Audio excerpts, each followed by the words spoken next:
누가복음 12장 49절로 56절의 말씀입니다.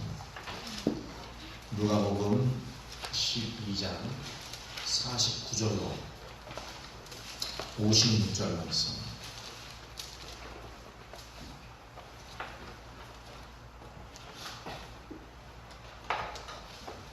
다 같이 합독하겠습니다. 내가 불을 땅에 던지러 왔노니 이 불이 이미 붙었으면 내가 무엇을 원하리요? 나는 받을 세례가 있으니 그것이 이루어지기까지 나의 답답함이 어떠하겠느냐? 내가 세상에 화평을 주려고 온 줄로 아느냐?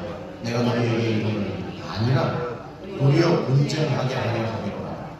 이후로부터 한 집에 5사람이 있어 분쟁하되 셋이 둘과 둘이 셋과 하리니 아버지가 아들과 아들이 아버지와 어머니가 딸과 딸이 어머니와 시어머니와 며느리와 며느리가 시어머니와 분쟁하리라 하시느니라. 또 우리에게 이르시되 너희가 구름이 서쪽에서 있는 것을 보면 곧 말하기를 소나기가 오리라 하나니 과연 그러하고 남풍이 부는 것을 보면 말하기를 시위 거울이라 하니 과연 그러하다 하니라. 외식하는 자여 너희가 천지의 기사는 분간할 줄 알면서 어찌 이 시대는 분간하지 못하느냐. 아멘. 어떻습니까? 어쩜 이렇게 잘하는지. 서쪽에서 바람이 불면 비가 오겠다. 그럼 진짜 비가 오고, 네? 남쪽에서 이렇게 바람이 불어오면 덥겠다. 더워. 우리도 그러잖아요. 저쪽에서 서쪽에서 시커먼 막 이렇게 가면은 뭔가 올 것 같아요. 그러면 비가 쫙 오죠. 그리고 남쪽에서 이게 쫙 올라오는 바람이 불면 분명히 그때는 덥고 비도 오고 그렇습니다. 그러니까 이 정도는 우리가 살아가면서 다 아는 거죠. 근데 이것을 뭐라고 그래? 이런 것을 분간할 줄 안다. 이렇게 얘기합니다. 오늘 본문을 보게 되면은 굉장히 읽는 사람 입장에서는 굉장히 도발적인 그런 이야기. 그래서 조금은 이게 무슨 소리야? 황당 시츄에이션 보통 그렇게 얘기하죠. 야, 주님께서 이 땅에 오신 목적이 불을 던져주러 왔다 이렇게 얘기해요. 불을 확. 이게 불을 붙이는 그런 불이 아니죠. 근데 어쨌든 불을 붙이러 내가 왔는데 이미 붙었으면 되는데 붙지도 못하고 있다니 그런 말이에요. 그래서 그러면서도 그 불이 붙어서 무언가가 이루어지기까지는 주님께서는 당신이 감당해야 할 목, 그걸 세례라고 말합니다. 여기서는 이게 우리가 보통 흔히 말하는 물로 세례 주는 그런 세례가 아니고 당신이 감당해야 할 몫이라는 의미로 내가 받아야 할 세례가 있다 이렇게 말씀합니다. 이 말씀은 오직 누가복음에만 있습니다. 다른 말씀은 복음서에는 나오지 않는 말인데요. 어쨌든 이게 누가가 쓰면서 이 갈등적 부분을 이렇게 지금 기록하고 해석하고 있다는 거죠. 근데 이렇게 갈등을 주고 있는데 왜 주님께서는 이 불을 던져서, 즉 갈등이라고 하는 요소를 통해서 우리에게 이 갈등을 어떻게 하기를 원할까라고 하는 거예요. 갈등을. 우리는 분명 예수 그리스도를 선생으로 삼고 그를 따라야 하는 제자입니다. 그렇죠? 아니에요? 네, 반응이 없네. 네. 아직 잠들이 안 깨셨어. 자, 저를 보세요. 네, 저를 봐야 이게 말씀이 보이는 거예요. 저하고 눈을 안 마주치는 사람들은 뭔가가 있는 거야. 어저께 뭔 짓을 했거나 아니면 평상시에 뭔가가 있거나 뭐 그런 거죠. 자, 보세요. 주님께서 불을 던졌다는 거예요. 갈등의 요소를 말하는 거예요. 어떤 뭘 던졌는데 그걸로 인하여서 여기가 확 불이 났다는 그런 의미예요. 근데 왜 이런 그런 갈등적 요소가 나오느냐? 주님께서는 우리들을 부르시잖아요. 부른 이유가 뭐예요? 제자로 삼기 위해서입니다. 제자라고 하는 것은 뭐 너 목회라 그런 게 아니잖아요. 예수 그리스도를 믿고 그 믿음이라고 하는 것은 우리가 늘 이단들과의 그 싸움에서 중요한 요소가 뭐예요? 우리는 믿는다라고 하는 개념을 단지 이성으로 믿는 게 아니잖아요. 믿음은 꼭 반드시 뭐가 있어야 믿음이 완성이 되는 거예요? 행함이 따르지 않는 거는 믿음이 아니에요. 그냥 이성으로 아는 거지. 그거는 누구도 다 알아요. 하다못해 도울이라고 하는 김용옥 씨도 예수를 믿으면 구원에 이른다라는 말을 알아요. 근데 그가 구원을 받느냐? 못 받는다는 거예요. 왜? 그 믿음이라고 하는 것은 이성으로 믿는 것을 믿음이라고 말하지 않기 때문에 그런 거예요. 반드시 행함이 있어야 되는 거예요. 믿어. 그 믿는 것이 뭔데? 그 신뢰라고 하는 거. 내가 어저께 글을 썼다. 그 신뢰라고 하는 것이에요. 근데 그 신뢰를 자꾸 깨트리니까 뭐가 생겨요? 꼼수가 나오는 거예요. 꼼수. 그렇기 때문에 하나님과 나와 사이, 그러니까 주님과 나 사이에 있어서만큼은 제자의 삶을 살기를 주님은 원한다는 거예요. 그래서 제자의 삶을 살기를 원하는데 우리가 온전히 그분 앞에 나를 집어 던져봤어야 되는데 그렇지 못하잖아요. 왜? 우리가 늘 하는 말이 있죠. 신앙이라고 하는 것은 교회 안에서만 하는 것 같고 바깥의 세상은 다른 것으로 우리는 이분법적 삶을 살잖아요. 교회에 올 때는 거룩한 척, 요즘은 뭐 성경도 잘 안 들고 오잖아요. 그냥 거룩한 척 성경만 들고 오고, 그래서 교회에 오는 이 순간만 거룩하고 진실되고 뭔가 정말 하나님 보시기에 뭐 누구 말 때는 뭐 어디 가운데 토막 같은 그런 마음을 가지고 오죠. 근데 성전 문을 탁 나가는 순간 어떻게 됩니까? 사람들이 날 보면 예수를 믿는 사람인지 아닌지를 구별을 못할 정도로 똑같은 그 사람들과 똑같은 삶을 살아간다는 거예요. 그러면 그게 예수를 믿어서 구원에 이르는 사람의 삶이냐는 거죠. 아니라는 겁니다. 근데 우리는 마치 그것을 그냥 당연한 듯이, 아니면 그것을 적절히 좋아하는 그런 조화적인 삶을 살아가는 것이 잘 살아가는 것이냐, 그렇게 산다는 거예요. 그건 신앙이 아니에요. 그건 믿음이 없는 거예요. 우리는 갈등 구조 속에서 살아갑니다. 그렇기 때문에 그 갈등 구조라고 하는 것은 그래도 뭔가 문제를 해결해 갈 수 있는 기초적인 거예요. 갈등이 있다는 것은. 아예 해결할 방법이 없는 것은, 갈등조차도 없는 건 해결이 안 돼요. 우리가 흔히 이야기하잖아요. 어떤 문제가 생겼을 때 어떻게 풀어갈 것이냐, 그 이야기를 해보잖아요. 그러면 막 이러고저러고 말하는 사람은 그래도 해결할 수 있는 기회가 있어요. 근데 요즘에 제가 쓰는 말이 있어요. 전혀 갈등적 요소가 없는 게 뭐예요? 소 닭보듯이 하는. 이 갈등이 있을래야 있을 게 없어. 네? 소 닭보듯이 하는데 소가 닭하고 무슨 사이예요? 네? 무슨 사이예요? 아무런 사이가 아닌 거예요. 아무런 사이가 아니야. 그건 갈등이 생길 리가 없어요. 그러나 개와 닭 사이는 어떻습니까?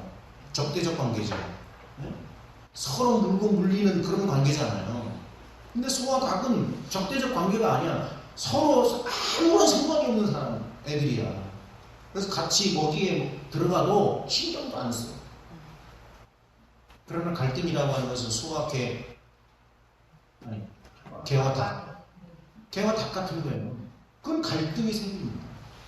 그러면 이 갈등은 겉으로 드러나는 것은 분쟁이요, 겉으로 드러나는 것은 갈등이기 때문에 엄청난 그 분쟁으로 인한 뭔가 소요가 일어나지만 그래도 해결 방법은 있다는 거예요. 지금 우리나라가 보세요. 일본하고 갈등이죠. 엄청나죠. 뿐만 아니라 북한하고 갈등은 어떻습니까? 미국하고 갈등은 어떻습니까? 이런 갈등이 굉장히 커요. 그러나 이 국가적인 갈등, 이거는 그래도 반드시 답은 있어요. 결론이 있어. 왜? 그렇게 끝까지 갈 수는 없으니까. 언젠가는 해결이 됩니다. 시간이 걸리고 물질적 손해가 있고 서로의 어떤 그런 손해가 있을지는 모르지만 이 갈등은 분명히 해결이 됩니다. 그런 것처럼 사람과 사람 사이에서도 이루어지는 그런 갈등적 요구가 있다는 거예요. 갈등이 있다는 거예요. 근데 주님께서는 그 갈등이 해결되어지기를 원한다는 거예요. 그래야 뭐가 오니까? 평화가 옵니다. 그런데 그 평화를 얻기 위해서 그 갈등적 요소를 해결해 가는데 왜 너희는 이렇게 지혜도 없고 분별도 없냐 이 소리야. 아니 바람이 서쪽에서 불어오면 비가 오겠다, 남쪽에서 불어오면은 양 나리씨가 따뜻하겠다, 이런 건 보면서 왜 불이 떨어진 그 갈등적 요소를 분별하지 못하느냐. 그래서 제가 늘 축복이 뭐라고 했어요? 분별이에요. 그 분별을 우리가 얻어야 된다는 거예요. 분별을. 그래서 오늘 불을 땅에 던지러 왔다라고 하는 것은 실질적인 불이 붙어지는 그런 게 아니죠. 성령께서 내 마음을 뜨겁게 하심으로 이루어지는 그런 불일 수도 있죠. 그런데 이 불이라고 하는 것은, 갈등을 유발하는 것은 항상 선악에 대한 문제일 가능성이 많습니다. 옳고 그름에 대한 문제일 가능성이 많습니다. 그런데 이런 문제로 인해서 이미 갈등적 요소가 생겨서 그 문제로 시작이 되었다면 이건 풀어갈 수 있는 개연성이 충분히 있죠. 그렇기 때문에 주님께서는 이미 불이 붙었다면 내가 뭘 바라겠냐? 해결할 수 있는 기회가 시작된 거니까 그런 말이에요. 마치 시편 78편 21절에서 말하는 것처럼, 그러므로 여호와께서 듣고 노하셨으며 야곱에게 불같이 노하셨고 또한 이스라엘에게 진노가 불타올랐다, 이렇게 말합니다. 이런 것처럼 진노가 불타오르는 그런 불은 아니지만 갈등적 요소를 해결할 수 있는 그런 시발점이 되었다라고 하는 점에서 그래도 기회는 있다는 거죠. 그래야 분쟁이 일어나야만이 뭔가 풀어진단 말이에요. 근데 이 분쟁이 해결되기까지 주님께서는 받아야 할 고통이 얼마나 크겠냐는 거예요. 네? 그렇잖아요. 우리 주변에 어떤 분쟁이 생겼다. 그럼 그 분쟁을 보고 있는 제3자적 입장에서는 그 분쟁이 해결될 때까지 안타까움이 있지 않겠어요? 근데 주님께서 내가 어떤 분쟁적인 요소에 내가 있다면 주님께서는 이 분쟁적인 요소가 내가 해결되기까지 주님은 얼마나 안타까움으로 나를 보겠느냐. 그렇기 때문에 이 불이라고 하는 것은 결국 화평과 분쟁이라고 하는 것 사이에 이 중간적 존재입니다. 즉 해결의 시각이라는 거예요. 그래서 예수님은 분명 평화를 전하러 오신 분이 맞습니다. 그런데도 불구하고 우리는 이러한 분별을 행하지 못함으로 인해서 내 삶 속에서 또는 우리 주변에서 일어나는 많은 그 분쟁적 요소를 보면서 그 갈등이 어떤 방향으로 가고 있는지를 보면 때로는 안타까울 때가 있다. 잘 해결될 수 있는 그런 문제가 생겨야 되는데 잘 안 되잖아요. 지금 앞서 얘기했던 것처럼 우리가 일본하고 지금 백색 전쟁부터 시작해가지고 얼마나 많은 갈등이 있습니까? 여러분들 지금 우리가 일본하고의 갈등이 왜 해결이 안 된다고 생각해요? 무엇 때문에? 원인은 한 가지예요. 독일도 제2차 대전의 가해자인데요. 일본도 가해자예요. 그런데 독일과 일본이 다른 점이 있어요. 그게 다른 점이 뭐냐면 독일은 자신들이 2차 대전의 가해자라고 하는 사실을 일찍이 고백했어요. 그리고 거기에 따르는 보상 처리를 다 했습니다. 근데 지금 일본은 보상은커녕, 독일은 그래도 유럽 그 일부 국가에 대해서만 전쟁을 했지만 일본은 동남아시아 전체를 대상으로 싸웠잖아요. 근데 그 전체의 나라에 대해서 단 한 번도 진심 어린 사과와 거기에 따르는 배상의 문제를 했냐 이거예요. 지금도 자신들이 저지른 2차 대전의 주범이라고 하는 사실을 인정하지 않습니다. 오히려 우리 때문에 니네 나라가 잘 살게 되었다 이렇게 얘기해요. 네. 굉장히 웃기는 얘기예요. 자기네들이 우리나라의 경인철도를 왜 깔았어요? 뭐 때문에? 물자를 다 실어가기 위해서 경인철도 까는 거예요. 그거 뭐 우리나라를 발전시키려고 까는 게 아니에요. 당시에 모든 게 그랬습니다. 모든 게. 우리나라의 명산이라고 하는 명산 꼭대기에는 다 쇠말뚝이 박혀 있었던 걸 우리가 기억하지 않습니까? 그리고 뭐 좀 자리가 좋다 그러면 벌써 그 자리를 뒤집어 놓으려고 다 뒤바꿔 하던 그런 것들 다 있잖아요. 그 왜 그래요? 그게 잘 살게 하기 위해서 결코 그렇지 않습니다. 단지 일본이 우리에게 끼쳤던 좋은 영향이라고 하는 것은 대화에 대한 생각을 좀 더 우리가 더 눈을 뜨게 했다는 것 외에는 없어요. 사실은. 갈등은 그런 겁니다. 갈등은 분명히 어떤 요소적인 게 있습니다. 그러나 그 갈등적 요소가 생긴 것에 대해서 어떻게 풀어갈 것인가에 대한 것은 대단한 문제였죠. 한 집에 5이 서로 분쟁하는 이유가 있습니다. 셋과 둘이, 아버지와 아들, 어머니와 딸, 또 셋과 둘, 둘이 셋, 또 아버지, 아들 뭐 이런 등등의 갈등적 요소가 있다는 거예요. 그런 갈등적 요소가 있는데 이 갈등적 요소를 어떻게 왜 일어났는가 보자는 거예요. 근데 대부분 보면 앞서 얘기한 것처럼 일본이 자기의 잘못을 이야기하지 않잖아요. 그러니까 계속 가는 거예요. 할 때까지. 그런 것처럼 왜 갈등이 일어났을까에 대한 문제를 상담을 하다 보면은 뭐에 문제가 있냐면 자기 성찰을 안 한다는 거예요. 내가 무엇이 잘못되었는가부터 시작을 해야 이게 대화의 물꼬가 터지는 겁니다. 그래야만이 이 문제, 이 갈등이 해결될 수 있는 거예요. 근데 무엇이 잘못됐나 보다는 어떻게 이 문제를 위기를 모면하고 갈 것인가에 대해서 초점을 맞춰버리게 되면 계속 의견이 상충할 수밖에 없는 거죠. 그러니까 이해가 서로 상충되는 거예요.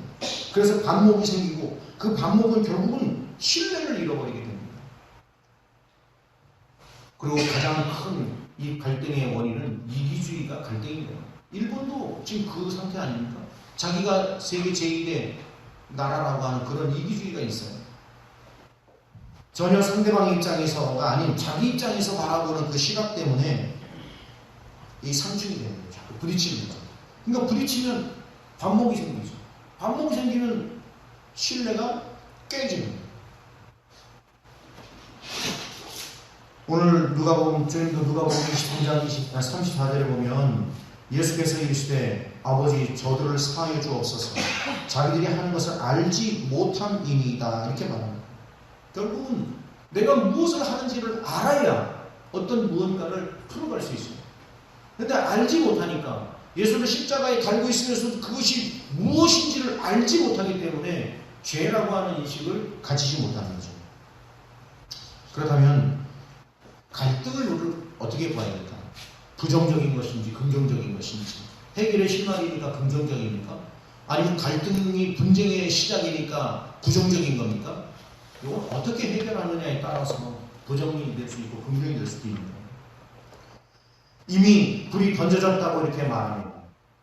근데 이 불이 던져진 이것은 우리는 기본적으로 하나님의 형상을 닮은 존재자들이에요.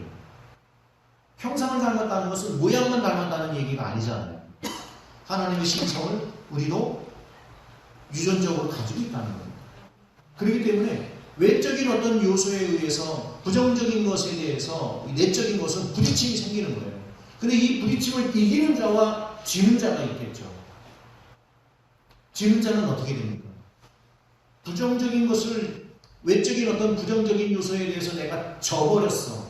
그러면 그대로 그쪽으로 흘러가는 거예요. 죄를 지으면서도 죄인 줄을 모르고 부정하는 것을 행하면서도 부정한 줄을 모르고 악한 것을 행하면서도 악한 줄을 모르고 그 방향으로만 가는 거죠. 왜? 졌기 때문에. 그러나 우리의 심성이 주님의 심성을 더 큰 심성을 가지고 있음으로 인하여서 그 부정한 것 또는 악한 것을 상대적으로 깨뜨려버리는 그러한 심성을 우리 이겨낸다면 능히 이 갈등적 요소를 해결할 수 있다는 거죠. 그런 겁니다. 어떤 갈등적 요소가 있을 때 이 문제를 해결하기 위해서 어떤 문제가 툭 던져졌을 때 이것을 어떻게 해결하는가를 보면 안다는 거예요. 그런 데 속에 하나님의 선한 역사가 임했었던 건지 아니면 사단의 악한 것이 나를 누르고 있는지를 알 수 있다는 거예요. 그래서 주님께서는 그렇게 우리가 이런 갈등적 요소가 생겼을 때에 이 문제를 풀어주기를 원하는 자가 누구냐면 바로 주님이라는 거예요. 그래서 그 갈등적 요소가 풀어져서 그 갈등이 해소가 되어서 하나님의 제자로서 하나님의 일을 감당케 되는 그런 제자적 삶을 오늘 우리에게 요구하고 있기 때문에 그렇다는 거예요. 그러니까 우리 삶 속에서 갈등적 요소가 있다라고 하는 것은 하나님의 선한 그 심정이 우리 가운데 있기 때문에 그래요. 그래서 부딪힘이 있는 거죠. 근데 이 부딪힘에서 넘어지지 말라는 거예요. 깨트려 이겨내라는 거예요. 그래서 갈등적 요소를 깨트리고 주님의 제자로서 주께서 내게 명령하신 바 그 말씀을 지켜 행할 것을 우리에게 요구하고 있다는 겁니다. 그러니까 그나마도 갈등이 있다는 것은 그나마 감사한 일이에요. 그 갈등 요소를 해결하면 되니까. 그래서 우리 말에 보면 그런 말 있잖아요. 아니면 말고. 아니면 말고. 참 이게 굉장히 무책임한 말입니다. 아니면 말고. 냅둬요. 개나 주게. 이런 거하고 이제 비슷한 건데요. 그런데 이제 이 말이 좀 속내를 들여다보면 그런 뜻도 있어요. 아니면 말고라고 하는 것이 배척하는 말 같지만 실제적인 자기의 속내를 드러내는 말이에요. 자신이 해결하지 못하는 나약함을 드러내는 말이라는 거죠. 오늘 우리는 분명 이 하늘의 어떤 징조만 보고 무엇을 분별하는 사람이 아닌 내 삶의 주변을 통해서 내 삶을 어떻게 살아낼 것인가를 분별해내는 그런 능력을 우리가 얻어야 된다는 거예요. 왜냐하면 주님께서는 오늘도 나를 위해서 십자가를 지셨잖아요. 우리는 그 사실을 믿고 있잖아요. 근데 그 십자가를 지신 그 주님 앞에 내가 갈등적 요소를 이겨내지 못하고 거기에서 넘어지는 삶을 산다면 주님이 진 그 십자가가 얼마나 고통의 무게가 얼마나 더 가중될 거냐는 거예요. 부모된 우리가 그렇지 않습니까? 자녀들을 위해서 기껏 헌신하고 수고하고 땀을 흘렸는데 그래서 그 자녀가 정말 승승장구하고 잘 되면 부모의 고통은 뭐예요? 아무것도 아닌 거죠. 그렇잖아요? 감내해도 문제가 되지 않잖아요? 오히려 그 고통이 기쁨이 되죠. 즐거움이 됩니다. 감사가 됩니다. 그러나 반대로 자녀를 위해서 물심양면 희생하고 헌신하고 많은 수고를 했음에도 불구하고 그 자녀가 곁길로 나아간다라고 보십시오. 얼마나 그 부모의 마음이 찢어지는가. 주님이 지금 그런 말이에요. 내가 불을 던졌다는 거예요. 그 불은 예수 그리스도로 인하여서 구원이라고 하는 불이지만 구원은 결국은 무엇입니까? 내 마음에 선한 양심입니다. 믿음인 거예요. 그것이. 근데 그 믿음이 내 안에 떨어졌음에도 불구하고 그 믿음의 불을 우리가 받았음에도 불구하고 그 갈등적 요소를 해결해내지 못하고 계속 끌려간다는 것은 결국 내가 사단에게 잡혀가는 것밖에 되지 않잖아요. 그런 갈등적 요소를 어떻게 끊어낼 것이냐는 거예요. 어떻게. 평화라고 하는 것은 아주 우리 인생에 있어서 굉장히 중요한 위치를 차지합니다. 왜냐하면 평화가 없으면 있는 것조차가 아무런 의미가 없을 수 있어요. 그래서 우리가 어떤 문제가 생겼을 때 제일 먼저 뭐가 와요? 내 몸에 변화가. 그래서 내 마음에 평화가 없을 때 내 몸에 무엇이 와요? 네. 병이 옵니다. 병. 우리 주변에 가끔 보면 그런 사람들 있잖아요. 어떤 사람 암에 걸렸다고 그러는데 그 왜 암에 걸렸을까? 보면 그 내적인 어떤 그 주변의 문제, 가족들과의 관계 이런 것들이 쌓여서 그것이 뇌에 종양이 생겨요. 이런 얘기 하잖아요. 그러니까 결국은 내 마음의 진정한 평화를 잃어버리게 되면은 우리 신체적 믿음조차도 변하게 돼 있어요. 그게 사람이에요. 왜 변합니까? 사람은 내적인 것이 굉장히 큰 영향을 끼치기 때문에 그렇다는 거예요. 근데 그것이 하나님의 선한 것인데 이 선한 것이 갈등적 요소로 자꾸 부딪혀질 때에는 능력이 없는 사람일수록 넘어집니다. 그래서 오늘 이 불을 통해서 능력을 우리는 받아야 된다는 거예요. 이겨낼 수 있는 능력. 그 이겨낼 수 있는 그 능력이 무엇입니까? 분간해내는 거죠. 하나님의 말씀으로 분간해내는 분별의 능력을 쟁취해내는 것입니다. 그래서 오늘도 하나님의 말씀을 통해서 능력을 입으십시오. 분별하는 능력, 하나님이 주시는 지혜의 능력, 그 능력을 통해서 내 삶의 자리에서 일어나는 많은 그 것들을 사단의 그 끄임에 또는 사단과의 싸움에서 절대로 넘어지지 않고 깨어지지 않도록 하는 그런 분별의 능력을 우리는 덧입어야 된다. 왜냐하면 우리 스스로가 가질 수 있는 능력이 없잖아요. 내가 무엇을 할 수 있습니까? 내가 무슨 말을 할 수 있어요? 내가 누구를 이길 수 있어요? 오직 주님이 주시는 분별의 능력밖에는 이겨낼 수 있는 능력됨이 없는 거예요. 여러분 스스로가 사단과의 싸움에서 이겨낼 재간이 있습니까? 여러분들이 일본과 싸워서 이길 수 있는 재간이 있습니까? 아니면 북한과 싸워서 이길 수 있는 능력이 있어요, 우리가? 오직 전능하신 그 하나님께서 우리에게 능력을 주셨을 때만이 이겨낼 수 있습니다. 아멘. 이를 믿으시고 기도하십시오. 하나님께서 나를 사단의 악한 그 꾀임으로부터, 사단의 그 도전으로부터 물리칠 수 있는 그 능력됨을 대항받게 해달라고 기도하시고, 내 삶의 주변에서 일어나는 많은 분별적 요소를 능히 분별해내어서 하나님의 선함과 하나님의 정의가 이겨낼 수 있도록 해달라고 그렇게 기도하시고, 성경을 통해서 하나님의 지혜를 구하십시오. 그러면 하나님께서 정말 내가 알지 못하는 그 비밀한 놀라운 그 일로 나를 이끌어가 주실 줄로 믿습니다. 아멘. 그 분별의 능력을 주님이 주신 가장 큰 축복인 줄로 믿고 구하십시오. 그러면 하나님께서 여러분에게, 저에게 그 분별의 능력을 주셔서 모든 내 삶의 자리에서 일어나는 그러한 분별적 요소를 능히 분별해내는 놀라운 역사를 경험하게 될 줄로 믿습니다. 걸어가신 아버지 하나님 감사합니다. 우리의 삶 가운데는 늘 주님의 불이 떨어져 있습니다. 그것은 하나님의 선한 것으로 분별해내야 하는 우리에게 주어져 있는 과제이며, 하나님의 백성, 하나님의 제자로서 마땅히 살아내야 할 당면 과제인 줄로 믿습니다. 아버지 하나님, 우리의 심령을 붙드시고 인도하시고 역사하여 주셔서 하나님의 놀라우신 그 역사를 통해서 오늘도 분별의 은혜의 삶을 살아가게 도와주옵소서. 감사드리고 예수님의 이름으로 기도합니다. 아멘.